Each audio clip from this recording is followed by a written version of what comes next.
안녕하세요 여러분. 오늘의 천자문 사전은 237화 연시매최입니다.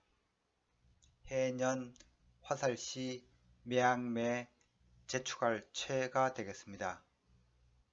연시는 세월을 빠르게 날아가는 화살에 비유한 것이며, 매최는 매양 재촉하다는 말이니 쉼없이 가다는 뜻입니다. 따라서 연시매최는 세월이라는 화살은 쉬지 않고 날아간다가 되겠습니다. 논어 자한편에 이런 구절이 있습니다. 자재 천상왈 서자 여사부 불사주야. 공자께서 시냇물을 보며 말씀하시기를 세월 가는 것이 이와 같도다. 낮과 밤을 거하지 않는다. 즉 시간은 나를 기다려 주지 않으며 생은 짧으니 선비라면 항상 공부를 게을리하지 말아야 한다는 말씀입니다.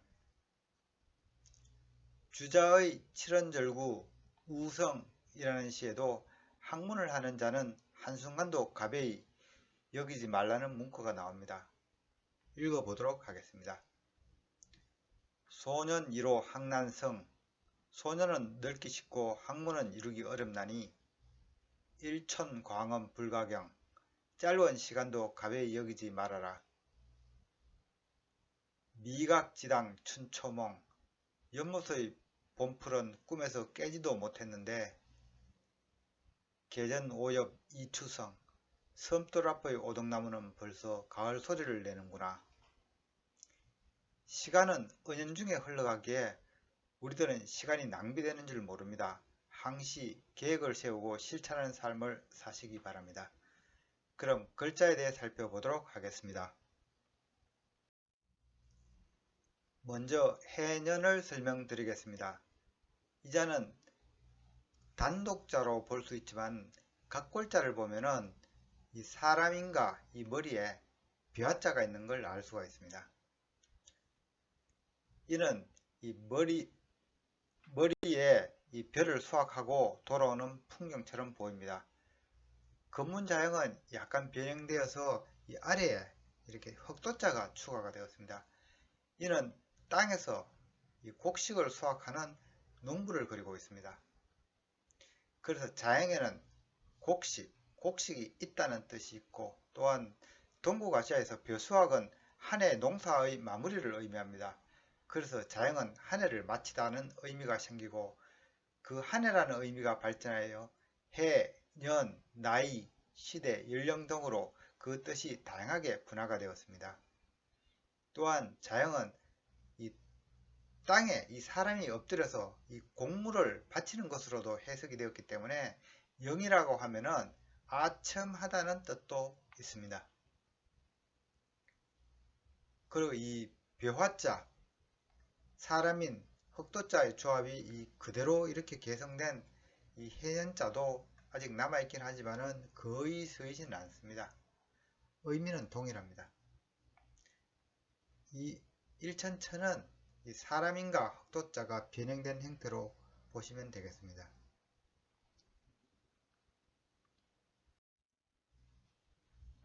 다음 자는 화살시입니다. 화살시는 전쟁이나 사냥에 사용하던 이 활에 장전하던 화살을 그린 자형이 되겠습니다. 화살은 살상용 무기이기 때문에 해하다는 뜻이 기본적으로 있습니다. 그리고 곱게 날아가므로 곧다는 뜻도 있고, 이 손에서 떠난다는 그 해석 때문에 떠나다, 베풀다는 뜻도 있습니다. 그래서 화살시가 뜻하는 바는 화살, 상가지, 곧다, 정직하다, 떠나다, 베풀다, 시행하다, 훼손하다, 무너뜨리다 등의 뜻을 갖고 있습니다. 화살시에서 나온 대표적인 자형으로는 어조사의가 있습니다. 자형은 이 화살이 어딘가에 박힌 것을 표현한 것으로서 원래 의미는 도착, 정지의 뜻으로 사용된 것으로 추정이 되나 오늘날에는 단지 어조사로만 사용되고 있습니다. 자형은 이 화살시의 이 촉 부분이 이 얽힐 구자, 되어 있습니다. 즉, 이 얽힐구는 이 식물 덩굴이 얽힌 것을 그린 자형으로 그 의미가 얽히다, 덩굴을 뻗다는 뜻을 갖고 있습니다. 이 어조사의는 이 화살이 이 덩굴에 박혀 이 비행이 끝난 것을 의미하기에 어조사로서의 의는 뭐뭐이었다, 뭐뭐 할 뿐이다, 이다, 뭐뭐여라 등 마침의 의미를 가진 어조사로 오늘날 널리 사용되고 있습니다. 다음 자는 매양매입니다. 이 자는 이 머리에 사람인가 이 아래 어미모의 합자로 이루어져 있습니다. 그러나 사실은 이 곡물을 뜻하는 이 벼화자와 이 어미모의 이 합자로 보아야 되겠습니다. 어미모는 자식에게 이 수유하는 여성을 그린 자형입니다. 각골자를 보면은 이 여인여자처럼 이 가슴이 부각되어 묘사되어 있고, 이 여인여와 달리 이 젖꼭지가 이렇게 추가가 되어 있습니다. 젖꼭지가 있다는 말은 이 수유를 의미하고, 즉 자식을 키우는 여인이라는 말이 됩니다. 그래서 어미모가 뜻하는 말은 어머니, 할머니, 나이 많은 여자, 모체, 앙컷, 유모, 근본, 기르다 등의 뜻을 갖고 있습니다. 어미모는 이 업설무로도 불리우는데요. 이는 말무자의 영향 때문입니다. 말무자에는 없다는 뜻인데요. 이 어미모와 자형이 닮아서 그 뜻이 그대로 전달된 것입니다. 말무에서 없다는 의미는 자손이 없다는 의미입니다. 말무의 이 각골이나 검문자형을 보면은 가슴 부위에 이 세로줄이나 이 가로줄이 이렇게 그 가슴을 가리키고 있습니다. 가슴을 가리고 있습니다. 그래서 각골자가 생성된 이 석기시대는 여성 중심의 모계사회였습니다. 따라서 이 풍만한 이 여성의 가슴은 다산과 풍년을 의미했기 때문에 가슴 노출은 자연스러웠습니다. 그러나 시족사회에서 고대 국가로 옮아가면서 전쟁과 사회활동 등에서 남성의 역할이 중요한 부계사회로 옮아가게 됩니다. 따라서 여성의 외부 활동이 자연스럽게 축소되고 여인의 외부 활동이 줄어들면서 특히 가슴을 노출하는 것은 배우자가 아닌 다른 문남성을 자극하는 것으로 여겨지게 됩니다. 이에 여인이 가슴을 함부로 드러내지 못하게 하는 사회 분위기가 반영된 자형이 이 말문자가 되겠습니다. 하지만 아직 이 원시 풍습을 유지하고 있는 고산족이나 아프리카 부족 여성들은 이 가슴을 노출하며 생활하고 있습니다. 그런데 이마저도 현대 문명이 들어오면서 점차 가슴을 가리는 추세라고 합니다. 따라서 이 말무의 의미는 가슴을 가리지 않다, 못하게 하다는 의미로서 말다, 아니다, 하지 아니하다 등의 뜻을 갖고 있습니다. 또한 이 가슴을 가린 것은 이 수유를 하지 않다, 즉 자손이 없다는 것으로 해석되기도 하여서 그래서 말무자에는 없다는 뜻도 있습니다. 그래서 그 의미가 그대로 전달된 것이 이 어미모가 되겠습니다. 즉 어미모에는 없다는 뜻이 있습니다. 매양매는 풍년을 기원하던 여인 혹은 이 풍년의 여신을 그린 자형입니다. 각골자를 보면은 여인이 이 머리에 이 곡물 이삭을 꽂고 있습니다. 이는 마치 고대 이 그리스 신화에서 풍요를 관장하던 곡식의 여신 데메테르를 나타낼 때 이 머리에 밀이삭을 함께 걸어 넣는 것과 매우 유사합니다. 검문과 소전에서는 각골에서는 이 아래 여인이 여인여자였지만은 검문과 소전에서는 이 아래 자형이 이 어미모로 바뀌게 됩니다. 자형은 항상 풍년을 기원하는 마음을 나타내고 있습니다.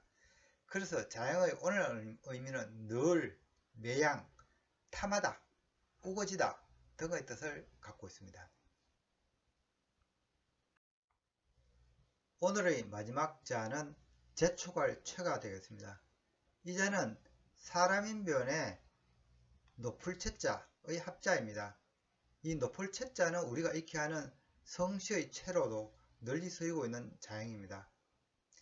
이 자는 매상과 아래 쇠추의 합으로 구성되어 있는데요. 이 오래된 자형은 아니고 소전에서 만들어진 자형입니다. 의미상으로 쇠의 관점에서 이 자형을 해석하기도 하고 이 매산의 기준에서 이 자형을 해석하기도 합니다. 쇠의 관점에서는 이 산을 배경으로 불규칙적으로 하늘을 오르락내리락 움직이는 이 쇠대로 이렇게 해석이 됩니다. 그래서 그 의미가 뒤섞이다, 가지런하지 않다, 불규칙적으로 움직이는 모양이라는 뜻을 갖고 있습니다. 매산의 관점에서 새가 산 아래에 있으니 새가 날아 넘지 못할 정도로 아주 높은 산을 의미합니다. 그래서 자형은 높다, 높고 크다는 뜻을 갖고 있습니다. 새의 무리 또는 이 높고 크다는 의미는 번성을 뜻하기도 하여서 성씨로도 채택이 되었습니다. 최씨성은 우리나라에서 네 번째로 많은 성씨로 200만 이상의 인구수를 갖고 있기도 합니다.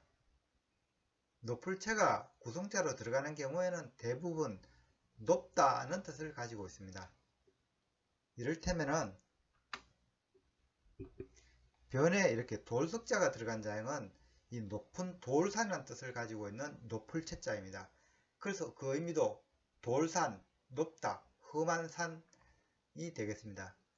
변에 이 제왕면이 들어간 자형은 높은 것을 이 손으로 누르다 또는 꺾다는 의미를 갖고 있습니다. 그래서 꺾을 채입니다. 이 얼음 빙이 들어간 자형은 눈이나 서리가 높게 쌓였다는 의미의 이 눈서리 쌓일 이 채자입니다. 이 변에 삼수변에 들어간 것은 물이 높다는 뜻으로서 즉 물이 깊다는 의미를 나타낸 깊을 채자입니다. 변에 입구자가 들어간 자형은 입에서 나는 소리가 높다는 뜻을 가진 이 재촉할 채입니다. 이는 큰 소리로 누군가를 다그친다는 의미가 되겠습니다. 이 방에서 이렇게 세조자가 이렇게 들어간 자형은 이 높은 세, 즉 고관세를 뜻하는 이 학자입니다. 그리고 변에 이렇게 사람인이 들어간 자형은 고고한 사람을 뜻하는 자형이라고 할 수 있는데요. 원래 의미도 용모가 빼어난 거나 아니면 큰 인물을 가리키는 자형이었다고 합니다. 하지만 오늘날 이 자는 사람을 다그치다는 의미로 이 해석이 바뀌었습니다. 이 입구자가 들어간 재촉할 채가 주로 이 먹는 것, 마시는 것을 이렇게 재촉하는 의미라면은 이 사람인이 들어간 경우에는 사람의 행위를 재촉한다는 의미를 갖고 있습니다. 그래서 사람인변의 재촉할 채가 가지는 뜻하는 바는 재촉하다, 독촉하다, 일어나다, 방해하다, 저지하다, 학대하다, 베풀다 등이 되겠습니다. 이상으로 오늘의 천자문사자 연시매최, 즉 세월이라는 화살은 쉬지 않고 날아간다는 사자성어를 마치도록 하겠습니다. 이 백구과극이라는 사자가 있습니다. 흰말이 좁은 문틈을 지나듯 순식간에 인생이 흐른다는 말입니다. 이 사자는 장자의 지붕류에 나오는 말이기도 합니다. 해당 문장은 다음과 같습니다. 인생 천지지간, 인생은 하늘과 땅 사이에 약 백구지 과극, 흰 망아지가 문틈 사이를 지나듯 하니 홀련이 가버릴 따름이다. 이 문장에서 장자는 인생은 잠깐 사이에 가버리는 것이니 붙잡을 수도 멈출 수도 없는 것, 예서 다투지 말고 있는 그대로 자연스러운 삶을 살아야 한다고 말합니다. 공자와 장자는 인생이 빨리 훌쩍 흘러가 버린다는 인식은 함께하지만 이에 대처하는 방식에는 차이가 있습니다. 공자는 그러니 시간을 허투루 쓰지 말고 항상 열심히 살 것을 권합니다. 그렇지만 장자는 세월의 흐름에 따라서 관조하는 삶을 살기를 권합니다. 독자 여러분은 어떤 삶을 살지 본인에게 달려있으니 행운이 있기를 바랍니다. 지금까지 시청해 주셔서 감사합니다.